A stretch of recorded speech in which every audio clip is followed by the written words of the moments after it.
YouTube రామరాజ్యం channel ప్రేక్షకులకు నమస్కారం. ఈరోజు ప్రధాన అంశం మామ ఏం మాట్లాడితివి, రవి వర్సెస్ రవి, పులివెందుల జైల్ రాజకీయం అనే అంశంపై విశ్లేషణ. మీ సీనియర్ జర్నలిస్ట్ దేరంగుల కృష్ణయ్య. పులివెందులకు వచ్చారు ఎవరు అంటే మాజీ ముఖ్యమంత్రి అయినటువంటి జగన్మోహన్ రెడ్డి మేన మామ. ఆయన బాగా మాట్లాడాడు ప్రెస్ మీట్లో. అసలు ఒకానొక టైంలో ఎవరు పులివెందులకు సంబంధించిన తెలుగుదేశం ఇన్ఛార్జి బీటెక్ రవి అన్నాడు.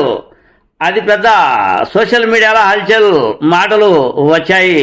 అవి ఏమిటి అంటే, జగన్ ఒక నిమిషం కళ్ళు మూసుకుంటే, జగన్ ఒక నిమిషం నన్ను ఆలోచన చేస్తే, నా గురించి ఆలోచన చేస్తే నేను ఎక్కడ ఉంటానో అనే సంభాషణ చేశాడు బీటెక్ రవి. గుర్తుందో లేదో, 5 ఏళ్ల పరిపాలనలో మేము అనుకుంటే జగన్ రెడ్డి పరిపాలనలో 5 ఏళ్ళు అనుకుంటే బీటెక్ రవి పరిస్థితి ఏమిటి. అదేవిధంగా తాడిపత్రికి సంబంధించిన మున్సిపల్ ఎలక్షన్ల విషయంలో కూడా మాట్లాడాడు. జేసీ దివాకర్ రెడ్డి కావచ్చు, జేసీ ప్రభాకర్ రెడ్డి కావచ్చు, జగన్ రెడ్డితోనే అన్న అంశం. ఆ విధంగా రాజకీయం చేశాడు జగన్మోహన్ రెడ్డి గత 5 ఏళ్లలో. కానీ ప్రస్తుతం ఆ విధంగా లేదు. మొత్తం అంతా కూడా ఇబ్బంది పెడుతూ ఉన్నారు. పులివెందుల్లో కూడా అది చిన్న సమస్య. ఆ సమస్య ఇంత పెద్దది కావాల్సిన అవసరం లేదు. కానీ అరెస్టులు చేశారు. పులివెందుల్లో భయపెట్టిస్తూ ఉన్నారు. ఎంత భయపెట్టినా ఏం భయపెట్టినా కూడా మా ప్రభుత్వం వస్తుంది, ఇదంతా జస్ట్ అనే కోణంలో ఆయన సంపాదించాడు. అయితే ప్రస్తుత రీజనల్ పరిస్థితి ప్రకారం చూస్తే మేనమామ, సొంత మేనమామ అయినటువంటి రవీంద్రారెడ్డి మాజీ ఎమ్మెల్యే, కమలాపురం మాజీ ఎమ్మెల్యే పులివెందులకు వచ్చారు. 15 మంది అరెస్ట్ అంశంగా, అటు తర్వాత వాళ్ళు జైల్లో ఉన్న అంశంగా వాళ్ళను పరామర్శించే పనిలో వచ్చాడు. వచ్చిన తర్వాత మీడియా సమావేశాన్ని ఏర్పాటు చేశాడు. ఈ వీడియోలో చూడండి. ఇలా ఇంతకుముందు బీటెక్ రవి అనే ఆయన ఇక్కడ స్థానికంగా ఉన్న నాయకుడు ఆయనే చెప్పడం జరిగింది అన్నమాట. ఎందుకంటే జగన్మోహన్ రెడ్డి గారు అనుకుంటే నేను ఒక్క నిమిషం ఉన్నానండి. గతంలో ఆ వీడియో కూడా వైరల్ అయింది. జేసీ ప్రభాకర్ రెడ్డి గారు జగన్మోహన్ రెడ్డి గారు ముఖ్యమంత్రిగా ఉన్నారు కాబట్టే నేను మున్సిపల్ చైర్మన్ అయినాను. ఎందుకంటే ఒకటే ఓటు తేడా ఉంది కాబట్టి వాళ్ళను, ఎందుకంటే మొత్తం ఆంధ్ర రాష్ట్రంలో అన్ని మున్సిపాలిటీలు వైఎస్ఆర్ కాంగ్రెస్ పార్టీ కైవసం చేసుకుంది. సో దీన్ని కూడా కైవసం చేసుకోవాలంటే ఒక సెకండ్ చాలు అని ప్రజాస్వామ్యయుతంగా వాళ్ళు గెలిచినారు ఒక సీటుతో అయినా. సో వాళ్ళకి ఇచ్చేద్దామన్న ఉద్దేశంతో జగన్మోహన్ రెడ్డి గారు కలగజేసుకోలేదు. కానీ కలగజేసుకుంటే వీళ్ళలాగా జేసీ ప్రభాకర్ రెడ్డి గారు నేను కాలేను అని చెప్పేసి ఆయనే సోషల్ మీడియాకు, తర్వాత పేపర్కు ఇవ్వడం జరిగింది, ప్రెస్ కన్నా. సో అంత పారదర్శకంగా జగన్మోహన్ రెడ్డి గారి పరిపాలన సాగితే ఈ సంవత్సరంలోనే చంద్రబాబు నాయుడు గారి పరిపాలన ఈ రకంగా సాగుతోందంటే నిజంగా కూడా ప్రజాస్వామ్యం అపహాస్యం చేసినట్టుంది అనమాట. సో రాష్ట్రం కాదు, దేశంలో అందరూ కూడా ప్రజలు చూస్తూనే ఉన్నారన్నమాట ఏం చేస్తున్నారని. గతంలో కూడా చంద్రబాబు నాయుడు గారు 3 సార్లు ముఖ్యమంత్రి అయినాడు. అప్పుడు కూడా ఇంత హరాస్మెంట్ లేదు. సో ఇప్పుడు ఏమన్నా నారా లోకేష్ ఏమన్నా తోడైనాడేమో కానీ మొత్తం పైన సో ఇంత దారుణంగా శాంతి భద్రతలను కరువు అయిపోయి ఈ రాష్ట్రంలో నిజంగా కూడా చాలా దారుణం. ఎక్కడ చూసినా అత్యాచారాలు, ప్రతిరోజు అత్యాచారాలు, ప్రతిరోజు ఎర్రచందనం కేసులు, ప్రతిరోజు గంజాయి కేసులు, ఎక్కడ చూసినా ఇది అసలు ప్రభుత్వం అనేది ఉందా? విచ్చలవిడితనం. స్థానిక నాయకులైతే ఇంకా ఇసుక, మట్టి, కాకట క్లబ్బులు, ఎక్కడ చూసినా కూడా అంత దారుణంగా ఈ రాష్ట్రంలో పరిపాలన సాగుతున్న పరిస్థితి. సో డెఫినెట్గా ప్రజాస్వామ్యంలో ఉన్న వాళ్ళందరూ కూడా ఎవరైనా కూడా ఖండించాల్సిన అవసరం తప్పకుండా ఉంది. ఖచ్చితంగా ఇది అరికట్టాల్సిన అవసరం తప్పకుండా ఉంది.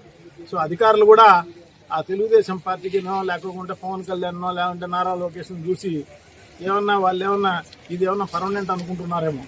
ఖచ్చితంగా అధికారులు గుర్తుపెట్టుకోవాల్సిన అవసరం తప్పకుండా ఉంది. ఇది టెంపరరీ అన్నమాట. టెంపరరీని పర్మనెంట్గా భావించి ఈ రకంగా చేస్తున్నారేమో. ఖచ్చితంగా వాళ్లకు ఏదైతే మూల్యం చెల్లించుకోక తప్పదన్నమాట. కొంతమంది టీడీపీ నాయకులు వైఎస్ రాజశేఖర రెడ్డి గారు వైఎస్ఆర్ కాంగ్రెస్ పార్టీకి చెందిన నాయకుడు కాదు, కేవలం కాంగ్రెస్ పార్టీకి చెందిన నాయకుడు అని చెప్పేసి విమర్శిస్తున్నారు. ఆ రోజు వైఎస్ఆర్ కాంగ్రెస్ పార్టీ లేదండి, కాంగ్రెస్ పార్టీనే ఉండేది. కాంగ్రెస్ పార్టీ ఉంది కాబట్టి కాంగ్రెస్ పార్టీ నాయకుడు ఆయన.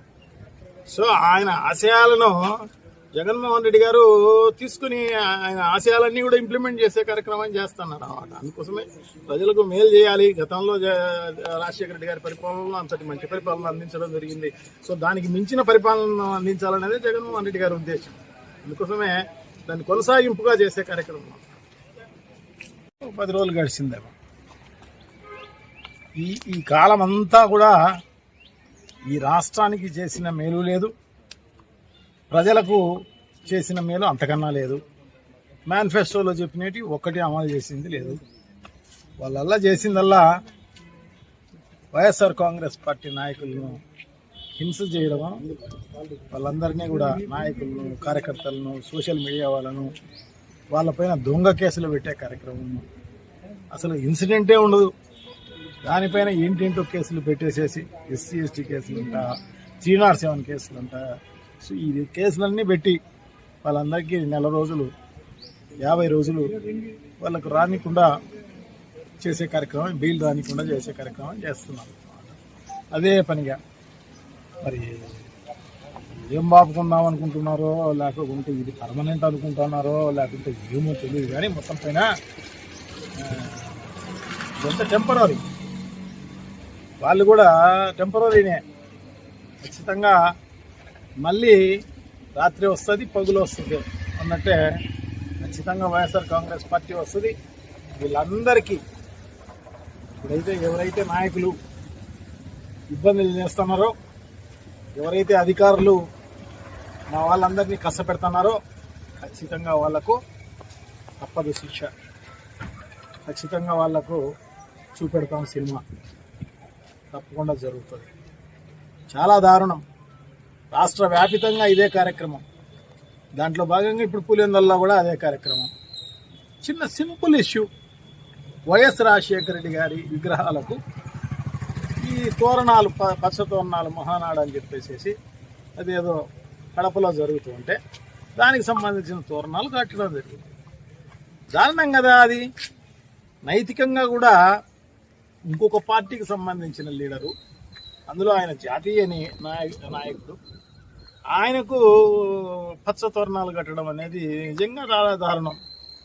వాళ్ళకి ఎట్లా మనసు ఒప్పిందో, వాళ్ళు ఎందుకు కట్టించినారు కానీ. సో అది ఎవరికైనా కూడా, చూసే వాళ్ళకు కూడా అసహ్యంగా ఉంటుంది, వాళ్ళకు కూడా అనిపిస్తుంది ఎందుకు కట్టినారని చెప్పేసి. అందుకోసం వాళ్ళు తీసేసి ఉండొచ్చు. తీసేసిన దానికి చూడండి ఎంత దారుణం. 307 కేసులు పెట్టే కార్యక్రమం చేయడం ఎంత దారుణం.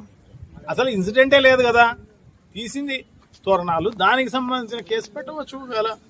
వాళ్ళంతా మున్సిపాలిటీకి కమిషనర్కు రికమెండేషన్ చేయడం జరిగింది, DSP గారికి, పోలీసులకు తెలియజేయడం జరిగింది ఈ రకంగా కట్టడం అన్యాయము అని చెప్పేసి.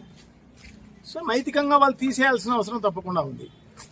సో అట్లా తీసేయకపోగా ఈ రకంగా వైఎస్ఆర్ కాంగ్రెస్ పార్టీకి క్రియాశీలకంగా ఎవరైతే పనిచేస్తారో ఈ పులివెందులలో వాళ్ళందరినీ కేసులో, అసలు ఊర్లో లేని వాళ్ళందరినీ కూడా దీంట్లో కేసులో పెట్టించే కార్యక్రమం ఉంటుంది.